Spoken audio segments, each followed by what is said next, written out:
성도 여러분 안녕하십니까? 새벽 말씀 묵상입니다. 하나님을 만나기 준비하는 그런 모습들에 대해서 어제는 살펴보았는데요. 외형적으로 또 내면적으로 그리고 하나님의 거룩함을 간직하는 삶이 바로 하나님을 만나는 준비를 하는 것임을 깨닫게 되었습니다.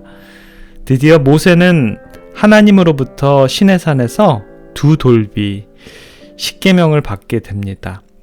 정말 간결하면서도 포괄적이며 권위 있는 십계명은 하나님과 이웃 사이의 의무를 우리들에게 알려줍니다.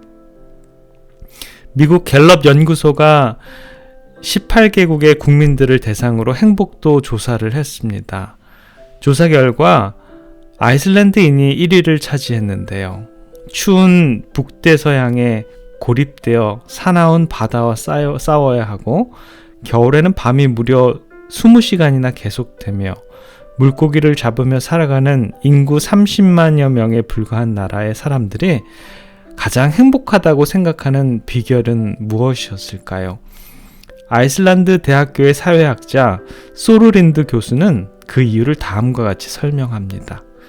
행복의 비결은 생활의 안락함이 아니라 오히려 불편함에 있다고 믿고 있습니다. 불편함 속에서도 아이슬란드인은 자신들이 가진 환경을 즐길 줄 아는 것입니다. 라고 했습니다. 행복은 빠르고 편함에서 오지 않습니다. 진정한 행복은 자연을 존중하며 그 속에서 이웃과 하나가 될 때 우리들에게 다가올 것입니다. 우리들의 삶을 살펴보면요. 인간은 과연 무엇을 추구하면서 살아갑니까? 재물을 추구하면서 살아갑니까? 명예도 있기를 바라지요? 아니면 어떤 분들은 권력이 있어야 한다라고도 합니다. 또한 인간의 삶은 무엇보다도 쾌락이 있어야 한다라고 이렇게 하지요.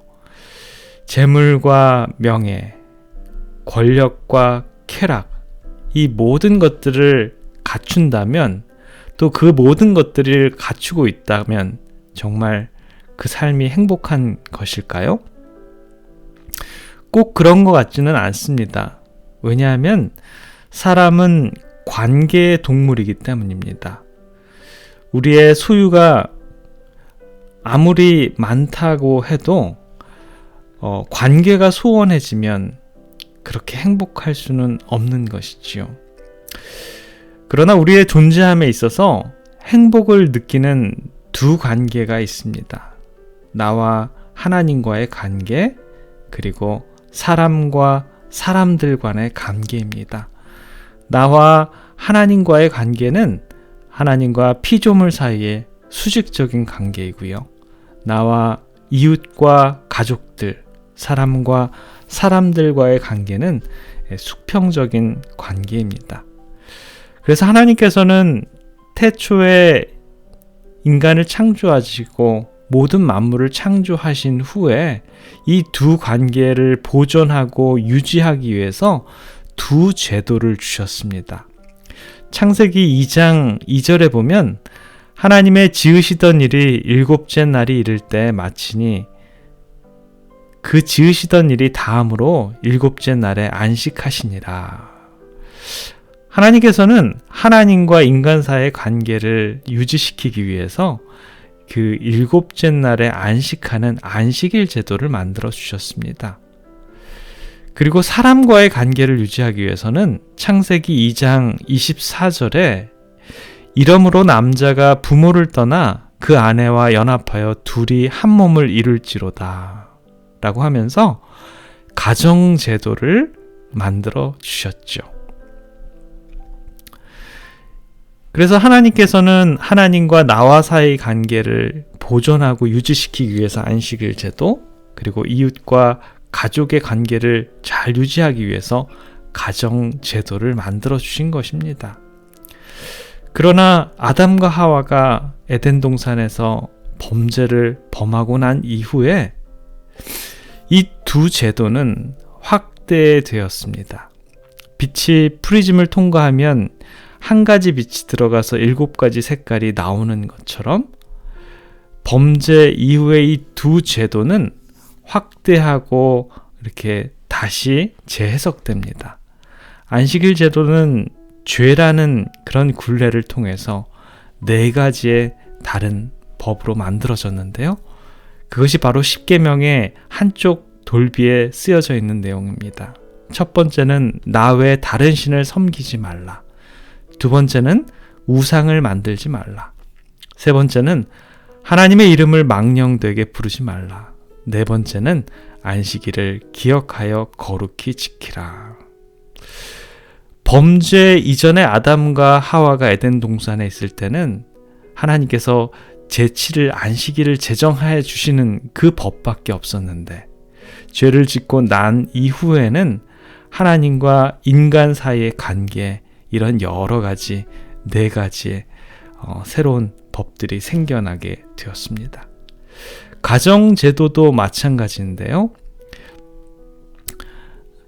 아담과 하와가 에덴 동산에서 죄를 범하기 이전에는 남자가 여자가 합쳐져서 가정을 이루라라는 그런 법밖에 없었는데, 그 이후에 죄가 마련되고 죄를 범함으로 말미암아서 5번째에서 10번째까지의 이 새로운 법이 생기게 됩니다. 내 부모를 공경하라, 살인하지 말라, 간음하지 말라, 도적질하지 말라, 거짓 증거하지 말라, 탐내지 말라입니다.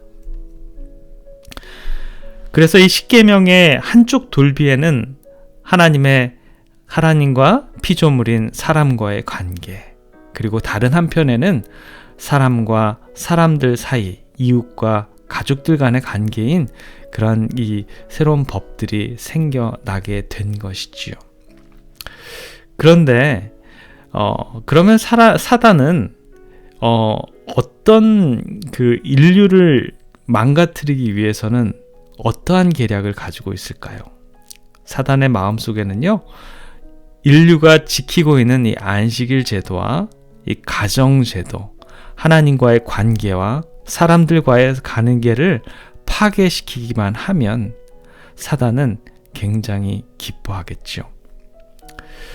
호시탐탐 우리들의 행복을 앗아가려고 노리고 있는 사단의 역사를 보게 됩니다.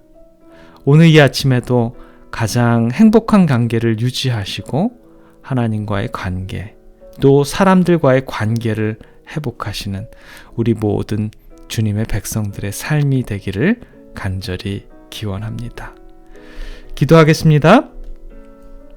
사랑의 아버지 하나님, 우리들의 삶이 정말 행복하길 원합니다. 그러나 사단은 늘 언제나 우리들이 하나님과의 관계가 파괴되고 또 사람들과의 관계가 소원해짐으로 말미암아서 우리를 행복하지 않게 인도하는 길로 자꾸만 우리들을 유혹합니다. 하나님, 우리들의 관계가, 하나님과의 관계가 아름답게 꼴주어져서 늘 행복이 우리의 마음속에 벅찰 수 있도록 주님 인도하여 주시고, 또한 이웃과 가족, 다른 사람들과의 관계도 충만한 행복의 관계로 이루어져서 오늘을 살아가는 우리들의 진정한 아름다움을 소유하는 주님의 백성들의 삶이 될 수 있도록 주님 인도하여 주시옵소서. 사랑의 우리 구주 예수 그리스도 이름으로 간절히 기도드립니다. 아멘.